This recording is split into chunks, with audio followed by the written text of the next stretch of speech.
Hello, everybody. Welcome back to another episode of the Byword Show. I'm so glad you're here today. And you guys, I am so excited to share today's guest with you because not only is she amazing, but she's one of my real life closest friends. And I'm just really excited because I've never well, first of all, let me introduce her. It's Holly Guilbault. You may know her on Instagram as the Natural Nurse, and she talks all about non-toxic swaps, healthy living. She's got kids, and it's just been so cool to learn from her and watch her own journey. And I'm excited to hear about it today because I was thinking, I don't know if I've actually ever sat down with you and asked you all of these questions before. So this is all going to be new for me too. Yeah, it's going to be so much fun. When I was thinking about this, I was like, I don't feel like I've actually ever talked about this with my friends because you don't normally sit down and just okay, here's my whole story. So Right. I think it'll be fun. Yeah. Okay. So for those who don't know you, will you just kind of introduce yourself, a little bit about who you are and what you do? Yes. Okay. So I'm Holly. I've been married for about 8 years and we live in Fort Worth. We have two daughters. Everly is 4, Ayla is 1, and we have our first little boy on the way in a few months. I went to nursing school right out of high school, and then I worked for a few years in the hospital before deciding to just stay home and be a mom. And then I recently graduated as a family nurse practitioner after going back to school for that. But right now, I'm just in a season of stay-at-home wife life, mom life, and then I do love educating and sharing, like you said, on Instagram as a little side outlet. Yeah. So I'm curious because, again, I don't think I've ever flat out asked you before what got you interested in this whole world of health and wellness, and then also the non toxic, cleaner living side of things as well. Yeah, it's a journey, so buckle up for a minute. Okay. Honestly, it started when I was about 10 years old. I was just having an increase in stomach issues and just really not feeling too great. I was always fatigued and sluggish, as a kid when you're supposed to be full of energy. So my mom took me to a functional medicine doctor and he recommended, maybe you just avoid gluten. He did some tests and it was the late 90s, early 2000s. Nobody knows what gluten is. And there's no resources to help a mom of a 10-year-old to know how do we eat gluten free. And I'm the Right. oldest of 4 kids. So, there just wasn't a lot of wiggle room to be having a special diet and things like that. So, we did it for a little while here and there. I remember eating gluten free waffles, but it wasn't a full 100%, we're going all in. So it kind of dwindled away. And fast forward to high school, and my sluggishness, I was just puffy all the time, my fatigue, my joint pain, it all just escalated. My siblings used to call me a sloth because I just laid on the couch and was sleeping nonstop. Just not really normal things, but everybody just knew that's just Holly. She's always tired, or she's always running to the bathroom, or something like that. Teachers were calling home and they were saying, you should probably maybe get your daughter tested for mono. She cannot stay awake in class. Does she just not have a drive for school? All these things. And I'm no, of course I do. But I just I felt like I couldn't help it. So then in 2011, I get to college and I basically just fall apart. Every symptom I had ever felt just continued to escalate over the years. But now I'm to the point where I can barely eat a meal before I'm booking into the bathroom. I couldn't make it to class. I just the fatigue, the joint pain, everything was just escalating. I was having random hives, just the most random symptoms. So I went to just a regular family practice for I just needed answers. I was so desperate for help. And I was told that my symptoms were either well, you're depressed, maybe. Are you sure you're not pregnant? Or well, you're a college student. You probably have a really poor student's diet. And I was what? You're telling me my symptoms of running to the bathroom or feeling fatigued, where I can't help it, is because I'm depressed? I didn't even pass the questionnaire. I just knew there was something else going on. So I was infuriated. I left. I called my mom. And she was remember years ago that doctor that said you should avoid gluten? She's what if you just try that again? So the very next day, I didn't eat it for breakfast and lunch. And I was literally a new human by that afternoon. I felt like my brain had lifted. I didn't feel sick. I had energy. And it was just a huge breaking point in my life for my family to witness me come alive almost. So then we fast forward to 2015. I'm a brand new newlywed. I'm just starting my career as a nurse. And then it all hits me again. But this time, not so much like the stomach issues because I had been like eating really strict gluten free, but I always described it as I felt like a 90-year-old lady trapped in like a 22-year-old's body. I had like a wave of kind of new symptoms of my feet would be like severely ice cold. I had Hmm. dry skin, like specifically on my eyelids, just like random stuff, joint pain that made me feel like a 90-year-old lady, zero libido, skin breakouts, terrible periods. And if I wasn't at work, I was on the couch because it just took too much effort to like get up again. So I ended up finding like an integrative functional medicine practice in Dallas, and they ran all kinds of tests. They discovered like different gut bacteria that I was, dealing with, something called leaky gut, and ultimately, like the best thing that came out of that was that they ran a test for hypothyroid called Hashimoto's, which is an autoimmune version of hypothyroid where your thyroid literally creates antibodies to attack itself. So it's an autoimmune condition, but it takes one specific test to have that pop up.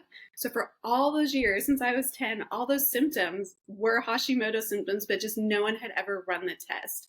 So the Wow. only two ways to heal from Hashimoto's and kind of like keep your symptoms at bay was eating a strict gluten-free diet, which I had already been doing for years, and then trying to limit toxins in your environment that would impact your endocrine system and kind of like fight your thyroid as it's already fighting itself.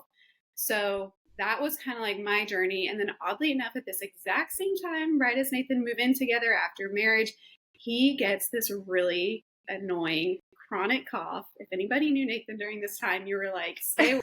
There's got to be something wrong with you. Like, there's no way that's allergies. So he went out to find some answers, and sure enough, he found out he has a really strong sensitivity to fragrances. So literally, all the eyes in the room looked at me like, "Well, you're the candle hoarder, the perfume user. Like, it's you. He didn't have this cough before he lived with you." So that was kind of like also the turning point of like, okay, maybe I should really look into what this whole toxic world is and how we can lessen that in our home. So that kind of is the journey that got me to where we are today. That is so wild because I've talked to so many other women and I know like I'm sure you've had conversations with other people about this too, but how when we were younger we had all these symptoms. Like I had weird cycles and period pain and all this other thyroid stuff going on, but nobody was having the conversation about like underlying factors, what's actually going on in your gut, what's in your environment. And so it's Exactly. crazy now as an adult to be having conversations with all these other women who are like, I don't know what's wrong with me. Like, I've just felt bad forever. And now we're finally learning, like, oh my goodness, there's all these things that have been affecting us.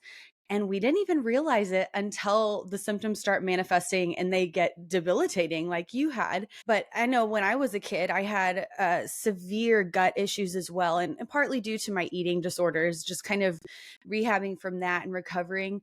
But I literally had a doctor tell me I had come into the ER and I was just in so much pain, like couldn't stand up. I was just, oh my gosh, so uncomfortable. I'll never forget it. And the doctor was like, sorry, you're just gonna have to live with that pain. Like, there's nothing we can do about it. Try to manage your diet, like, try to get some exercise, rest if you need to. And I was like, there's something going on. Yeah. And so it's amazing that you are now able to use your story. And even with Nathan, that's so funny. I never knew about that with like fragrances, but something as simple as that can be affecting us. So for those who maybe this is a new topic or they've never really thought about how kind of the environmental factors or even like the things that we're eating, consuming, bringing into our home, like all the toxins and stuff that you mentioned, could you give kind of the breakdown of what those things are, the dangers of them, like what to look out for and kind of like how they affect us? Yeah. So, like, the good and the bad news is there's literally toxins everywhere, and it's pretty much impossible to know them all and even avoid them all. So, like, for years, like, kind of how you mentioned about the food, we've heard about like eating organic or non GMO foods, which is all really like great and just as important. But I feel like what isn't talked about enough is that our skin is our body's largest organ, and anything we put on it, it immediately gets absorbed into our bloodstream, whether it's good, bad, Hmm. or ugly. So our body was actually designed to have its own filtration system. But with today's world and environment, there's so many toxins that our body ends up just being overloaded and overburdened. And it kind of just raises this little white flag of surrender of like, help, like we're overloaded. And that's when those symptoms that are kind of how you described, like common, but definitely not normal and kind of get dismissed a lot of the times, that's where a lot of those symptoms can come from. So when knowing kind of like what to avoid, you definitely want to just listen to your body, like first and foremost. If you have a negative reaction to something you're using, stop using it right away. But if you don't have a specific pinpoint reaction, which I feel like a lot of us is kind of how we are, I would try to look for specific ingredients. That's kind of like how I started. Things like fragrances, parabens, phthalates, formaldehyde, certain sulfates, things like names that we've probably all heard of or we'll see on a bottle, like free of parabens or something. But they really don't have any positive effect, like specifically on our endocrine system. And as women, we need our endocrine system to work for our hormones and our thyroid, because I mean, that's from anything from our metabolism to our moods and so much in between. So it's like extremely important for us to have that working well. And then if that sounds like super overwhelming, the app that I used when I kind of got started with all of that, it's called Think Dirty. And I still occasionally use it to make sure I'm not being greenwashed. And greenwashing, if you're not familiar with that term, is just when companies will label their bottle on the front so pretty and so pure and so whatever they want you to think that it is. But then when you flip it over and read the ingredients, there's so much hidden stuff in there that they might have even said it was free of on the front. So I used to get tricked into that all the time. So using the Think Dirty app, it allows me to scan an item really quick and then it'll pull up all of the ingredients that are in that product. And then you can go into each ingredient actually, and it'll break down like what it is, health implications, potential side effects. And if it lists anything that says like sensitization, which could mean like fertility issues or hormonal, cancerous, or thyroid health, like anything of that or the above, it's typically a hard no for me. But you just want to be careful if you are using that app or the EWG. They're great resources, but unfortunately, companies have kind of bought in. So do not go by the rating because you can log into like the EWG and see that Lysol has a really great rating. And I don't think you need much knowledge to know that Lysol is probably not the safest product to be spraying around your home. So that's just a great way to kind of start that direction in that path, is using little resources like that. Yeah, I have used that app before and I love it. I think that's such a good tip for somebody who may want to start just like even scanning things around your house to kind of get a feel for what's actually in our products. Like when you're listing those off and you said formaldehyde, I'm like, what? The fact that we would even have to, like, the fact that that's not common knowledge, is that they're putting those kinds of things, carcinogens, extremely harmful things to our body, even our kids' products, it blows my mind. I'm like, what?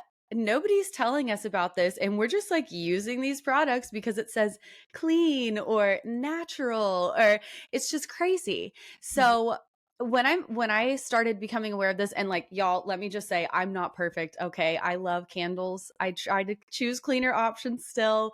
I do use like random things around my house that are not perfect.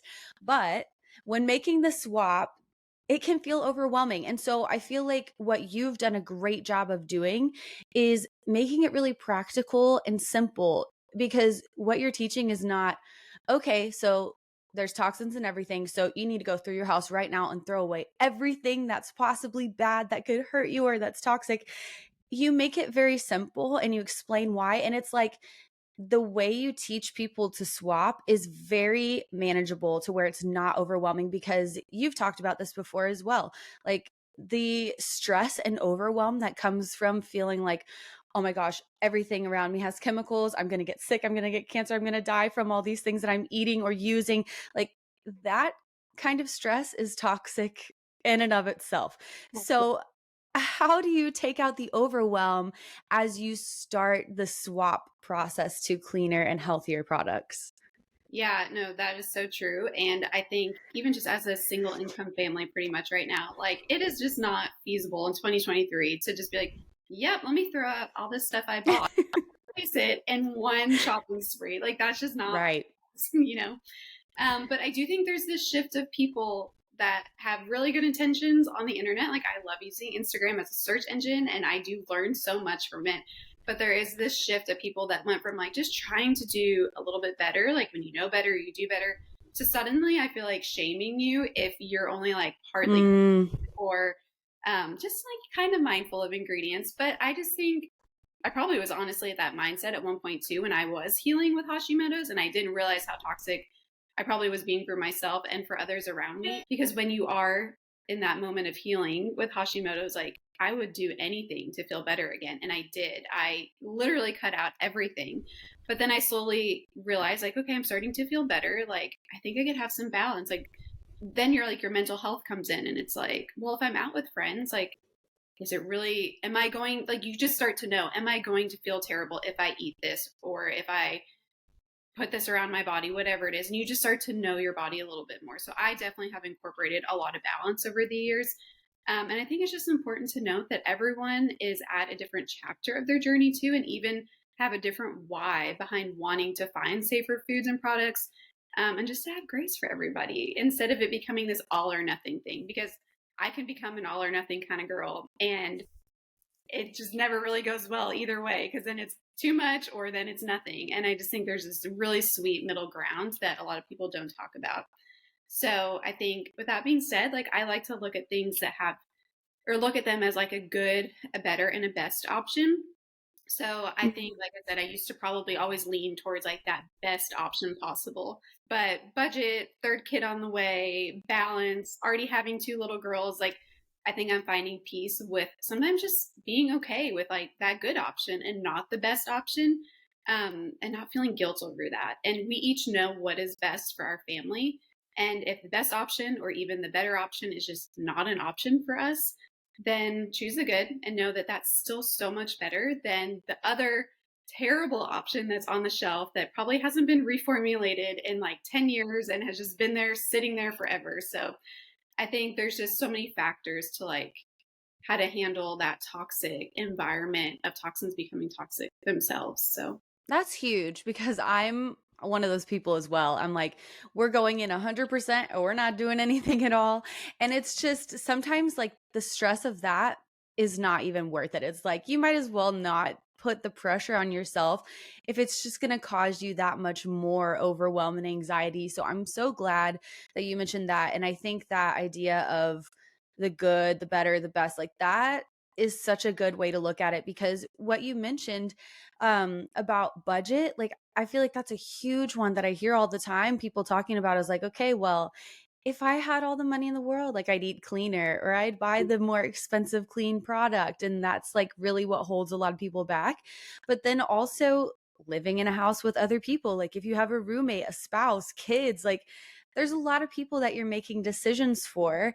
And so when people come to you with those hesitations where it's like, I want to start making these swaps, but like my roommate, my husband, my kids, like how do I get them on board? Like what do you say to those kinds of hesitations? yeah, those hesitations are so real. I mean, like every time I would say like, okay, Nathan, we're going to swap this out. He's like, well, how much is it going to cost? So I think first, like for us, what we did was unless it, like I said, it's something that is causing an immediate reaction. Like do not put yourself through that. Like you put something on your body, you break out in hives. It's probably best to just throw that in the trash. Right.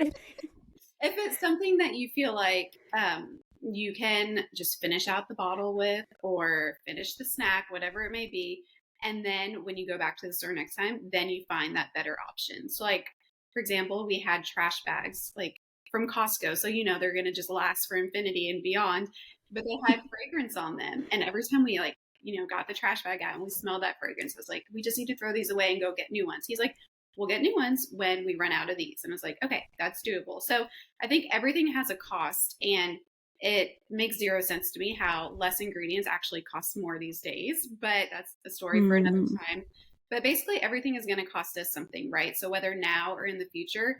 And what we've decided is there are certain things that we're going to pay for now versus our health in the future. So, like, for example, with my history of Hashimoto's and a very strong gluten intolerance, um, I know that my other three siblings also have the same symptoms and the same things and the same struggles. So it's highly likely that that genetic gene was passed on to my children.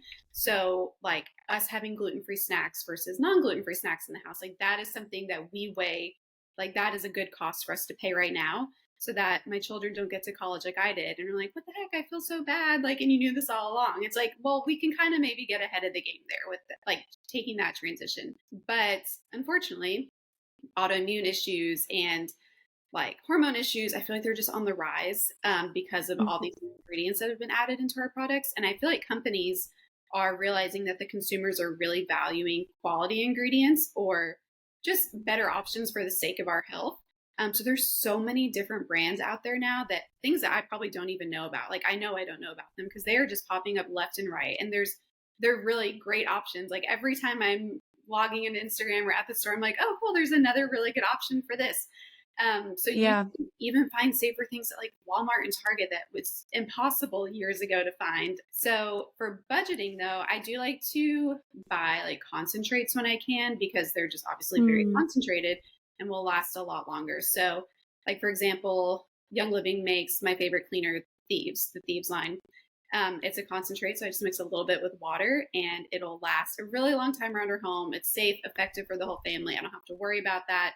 And I know that that one bottle will last me a really long time. So it may be a little bit more of a cost up front, but overall, I'm not buying like a $5 cleaner every single month or whatever cleaner you used to be using. And then another way I like to do budgeting a little bit more is like through DIY stuff. So if I can, like I said, make my own concentrates or even use essential oils to make a room spray, or I love adding them to wool dryer balls in our dryer instead of buying like toxic free dryer sheets. That's just another easy way I can DIY something and then use that oil for like multiple different purposes around our house. So I would say just stalk my Instagram highlights. Like there's so many random safer alternatives I have found over the year that are budget friendly or that you can even just find at your local store. And then you can always DM me or like people will send me things all the time. Like, can you just tell me real quick if this is a clean option and I will do my best to help you if you have questions on that. But I would say head there because there's so many random things I've shared over the years. Yeah, definitely. And you guys definitely should because that's what I do. I'm like, okay, what is Holly posting? What does she give her kids? What products does she use? And so I'm sure you do get a ton of questions about that. Like, what brands should I avoid? What brands are the best for starting out, transitioning? Like, are there some tips or like staple items or brands that you recommend like across the board for somebody who's wanting to start the process slowly of switching to cleaner options? Yeah, I would say, I mean, like I said, there's so many brands that really do offer clean options. So I would say find what works for your family and for your budget. I would probably start with like, what are you using every single day? So, like, if you, like, for me, I know I'm cleaning our house and cleaning our house forever and ever. It never. So for me, cleaning products was just a really easy switch to make because it's something that I'm actually consuming every single day. And then I was running out of faster. So I would start there. Look at what you're using every single day. And I mean, there's so many, like you can even go to Walmart. Like now they sell Pipette is a brand I'm thinking of off the top of my head for baby skincare. And it's just so clean and affordable. And that's just an option that popped up within like the last year even. So I would just look at what are you using every day, and then as it starts to like your bottle starts to become empty, just start thinking ahead. And it does take a little bit of time and research because if you just show up at the store and you're like, okay, let me see, like you will very easily become greenwashed. I have fallen for it multiple times at that very pretty green aisle in Target. There may be like one or two options down that aisle that is supposedly all natural and clean that is actually natural and clean. So definitely do your research before you head to the store though. That's really good. I think that's super smart. Instead of thinking like, oh my gosh, I need to get rid of every product in my home, just starting slow, starting small with what you use every day. Cause that's one thing for me. I remember Gosh, I've always had sensitive skin. And so when I started learning about this a couple years ago, after, years of dermatologists just saying, okay, take this, use this, get on birth control, whatever, I was like, there's got to be something going on that's causing my skin to react. And so I was like, I just need to get all new skincare, like learning about all this clean skincare and all these brands and like cleaner ingredients and better, like, all of that. And then I was like, wait a minute, these products were so expensive. I feel so sad, like throwing them away. But what you said, even about your trash bags, was like, can you use up? Obviously, if you're having a reaction, like maybe don't force yourself to push through if you're having all that. But like for me, I was like, okay, well, I have a couple of skincare things that aren't like the worst. I'll just finish up what I've got and then I'll replace it with something cleaner when I run out. And that to me eliminated so much stress, and it allowed me to gradually shift rather than going into Sephora or shopping online and feeling like, okay, I need to get a whole new skincare set and spend $100 on Mhm. cleaner options. It's like one at a time. I can spend a little bit of money investing in something better, and then trial and error, seeing what works for me, seeing what I like, learning as I go, which I think makes it so much easier. And so I love that you brought that up, because like for me, skincare is the thing I use the most. Y'all probably know that I'm a little bit obsessed. But but yeah, I think that's a really, really great insight. What was so interesting for me as I started tapping into this world is realizing it's not just cleaning products or food. There are, I mean, it's everything, right? Like it's in our makeup, it's in our skincare, it's in everything. And I'm wondering, like, what were some of the most shocking things that you found in your journey of switching to cleaner living that you were like, I didn't even consider this in the beginning, or things that you've learned now looking back that you're like, oh man, I had no idea back then? Yeah, I mean, so much. Like, I'm literally learning still so much every single day. Even like when you mentioned formaldehyde earlier, like now companies have gotten tricky and they're using a different name for it in the ingredient list. And I'm like, I don't even know the other names that they're using now. If they're not listing it as formaldehyde, what is it? Or even the biggest thing when I was becoming gluten free, like learning there's again so many sneaky names for gluten on an ingredient label. And I was getting sick and like, I have like a very strong sensitivity. So if I eat something, I know within the next 5 minutes, okay, yeah, I had some gluten by accident. So just learning that it unfortunately is a little bit more complicated than I would love for it to be, because they are getting trickier and sneaking ingredients in. And then, like I said, not being transparent enough on the label. But even to your point earlier, like overhauling everything is just so unfeasible. But like your body really will thank you, even if you just make one switch. That one switch, like there is evidence that shows that enough, that can be enough to make a huge impact, like later in life and like for years to come. So yeah, that's been the biggest thing for me probably, is realizing like even if I just make one switch or even if I just cut out this one ingredient, it really can still have like major health impacts for my life. Yeah. So speaking of that, I would love to know, what is the biggest transformation you've seen in your own life or with Nate or the kids? Like, what have you seen since transitioning to a cleaner lifestyle? Well, for me, my family actually has a mom and a wife that can stay awake and function. Like, I cannot imagine. I've always said that if I felt the way I did becoming, and like in motherhood, I don't know how I would have functioned whatsoever. For Nathan, he's no longer coughing all day long. So that's a really great plus for everyone that comes across him.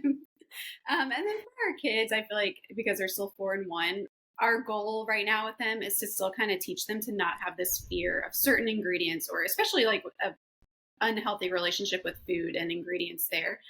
But trying to just have open conversations about how to fuel their bodies. So, like, for example, we'll say things like, okay, what kind of protein do y'all want to eat? Or not y'all, because Ayla still wants, she'll eat whatever we put in front of her. But to everyone, what kind of protein do y'all want to eat for breakfast today so that you can run really fast on the playground at school? So we're not trying to like force them, like, you need to sit at this table and eat your meat and vegetables because we're your mom and dad and that's the rule. Like, that's going to create really unhealthy mindset around food and healthy foods one day as well, when they're out of our home and can do whatever they want at that point. So I think we're just trying to create that awareness and education that like I really can say like, okay, my tummy's really hurting, or like she'll even notice like, yeah, I'm crying and I don't know why, or she's just feeling extra emotional, or she's falling asleep by noon, and then I can see this transition in her now of like, kind of processing like, well, I didn't really have a good breakfast today, or like, yeah, I just had a pancake. I didn't really eat anything with some substance, which I love pancakes, but kind of like acknowledging in her own body of like, okay, I see what I ate and actually I don't feel good right now. So maybe tomorrow I'll choose a better option to fuel me more. So our goal with them is not to like have them feel trapped in our home or not being allowed to have certain things. Like they can have their Halloween candy or their school party candy. But there's just certain things that we will not buy for our own home.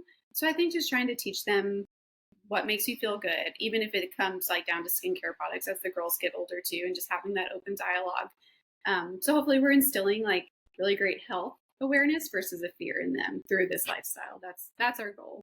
That is amazing because the fact that your 4-year-old has the ability to think, oh, like maybe my body wasn't fueled the way it needed to be, or maybe I need to rest. Like the way that you are teaching her that is amazing because I certainly did not have that awareness when I was a kid. I was like, I don't feel good. I'm sad. Like, I want a cookie? Yeah.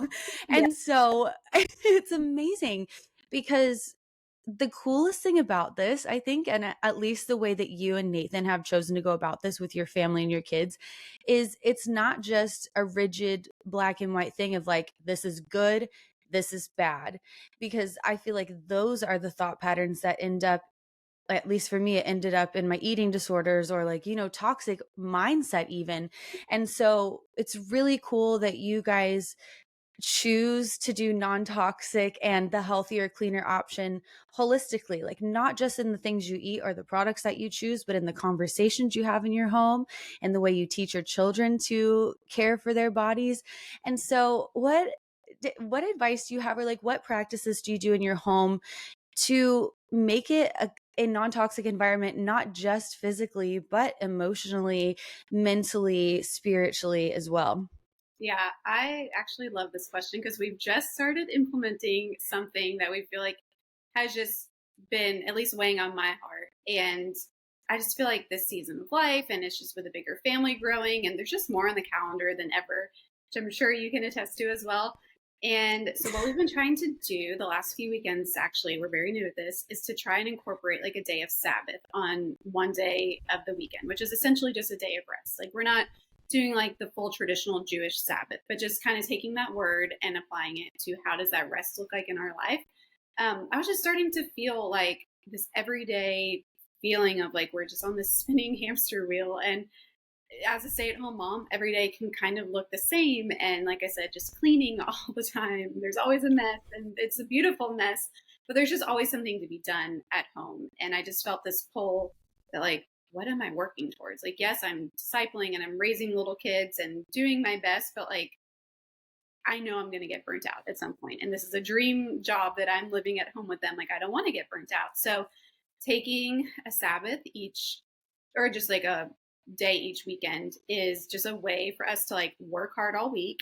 And then we look forward to that day of rest where I'm not going to vacuum. I mean, if there's a giant mess on the floor, we will clean it up. I'm not going to just, if there's something that can wait until tomorrow, that's what we're going to do. So like we've done takeout, we'll use paper plates. We try to minimize the dishes. So like my goal is like get the laundry done, get the dishes done, get all the week's tasks done so that we can rest on that weekend. And I have a friend that models this so well. And she's also in a season of little kids. And it is just incredible to see how this has blessed their family so much. So that's where I'm like, okay, this is, I think the convictions I've been feeling is just for us to slow down as a family. And it's also this idea of like, we spend our time on earth, like not earning our way into heaven through good works and how much we can accomplish and get done, but just by doing our best to live like Jesus and fulfill our job here on earth, for that eternal rest in heaven. And I just love that picture of how it correlates to just a simple, intentional slowdown here on earth each weekend with our family. So we're still adjusting and seeing how to make it work for our family, but it's something that I think is now like tying in, like you said, there's the physical health and all of that, but that spiritual and emotional and just mental health is also very, very important. And I think the more I add to my plate in life, I'm realizing the importance of that more and more. Yeah, absolutely. That's a really beautiful picture because I think you're so right. It's what are we working for, right? Like, what's the point of living healthy and making like all the perfect choices if at the end of the day, all we are is exhausted and drained and overwhelmed and stressed, and like modeling that for our kids, or, it just overflows. And so I love the way that you are not only doing that for yourself, because it seriously does make a huge, huge difference, because I am in a similar season of just feeling like I need to be so conscious of the energy I'm spending, because I do want to be a present mom. I do want to be a present wife. I want to be there for my friends. I don't want to be so depleted and burnt out because I'm not taking care of my body, or I'm not taking care of my mind in a way that sets me up to show up and be like who God has called me to be. And so even something as simple as that, like, I mean, I know it's not necessarily simple, like it's easier said than done to have an actual rest day on the weekend, but what an amazing practice. And so I love that you shared that, especially with little ones. I feel like that's such a good practice. So before we go, I would love to know, is there anything else that you would want to say to women who are listening and who are like, okay, I hear what you're saying. Like, I think I'd like to try this, or maybe they're feeling the stress, or maybe they're feeling overwhelmed by their symptoms of whatever it may be.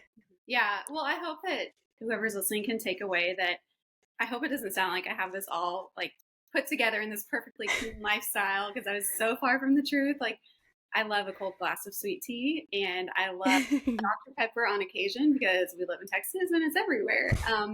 And Nathan will buy hot Cheetos anytime I'm not with him to tell him put those back.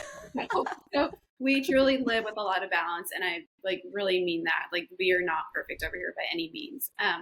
There is a saying that I can't remember who says it, but it's that our genetics load the gun and our environment pulls the trigger. And I love it so much, because if you just take a look at your genetics from like older family members, we know that the choices that we make through our environment can heavily impact which genes essentially get turned on. So that's why I'm just so passionate about giving my kids a better start than I had. And hopefully they won't, like I said, end up sick later in life wondering what to do, because we've just already instilled those practices. So just one small change in your diet or your household or your body care products can lead to major changes down the road. And that, I think, is, like we said, so often just overlooked by a lot of advocates in this space. But also just know that you are your biggest advocate. No one knows your body like you do. If you don't feel well and you keep getting told your labs look great, everything's fine, but you know that you don't feel fine, keep searching. Like, you are not crazy. I've been there. I've literally been like told by doctors, like, are you sure this is just not in your head? And it can feel so exhausting, and like, maybe it is in my head. Like, maybe everybody lives like this. Maybe this is just normal. So even if you just find somebody on Instagram that can help you just through their journey that they're sharing, take some tips from them, and then go find a provider that is willing to get in the trenches with you and get to the root cause and see where your symptoms are stemming from. Like, just don't give up. My goal actually in the next few months is to release a guide that can help other women who are struggling with Hashimoto's how to like know what to do to start gluten-free or to start that non-toxic lifestyle, or at least low toxic, because a 15-minute window of being in a doctor's office and like, okay, yeah, your labs show you have Hashimoto's. Okay, what do I do? Well, I'll eat gluten-free. Like, that is just mind blowing. Like, nobody is like, okay, let me leave here and like go know exactly what to do. And it just took me so many years to figure that out. So my goal is to really, I've always wanted to help other women who get told that and have no idea what to do, because it can be so easy to just give up and like, well, I'll just sit in these symptoms forever. Anyway, you can stay connected through Instagram or email if you want to find out when I do get that released. So yeah, that's all I got.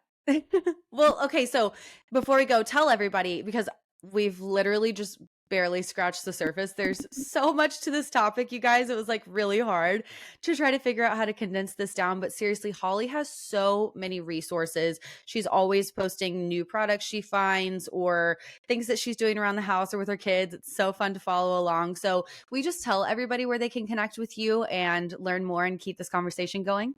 Yes. So my Instagram is at the natural nurse, but there is a period in there. So I'll have you put that somewhere that you can find it. Yes, I'll link it. Yes. But yeah, that's pretty much where I show up the most. It's just been such a fun little outlet that I started during quarantine. Like, I was in nurse practitioner school and I just felt this call of like, there's so many people coming in this office and then they leave not knowing what to do, how to change their lifestyle through diet. And I told my husband, I was like, think I just need to start an Instagram and share with people. Like maybe somebody will find me. And it just turned into this really sweet, like little outlet for me. And I just love it. So I would love to connect there with you. Yes. Okay, guys, go follow Holly. Seriously, I'm not just saying this, but she is one of the best people I know. And she's just so fun to follow, like so easy to follow. Like you're just very honest and transparent about your journey. And that's what I love about this, because it's not about like, here's everything you need to do to be perfect and to live totally clean. It's like, here's what I'm learning along the way.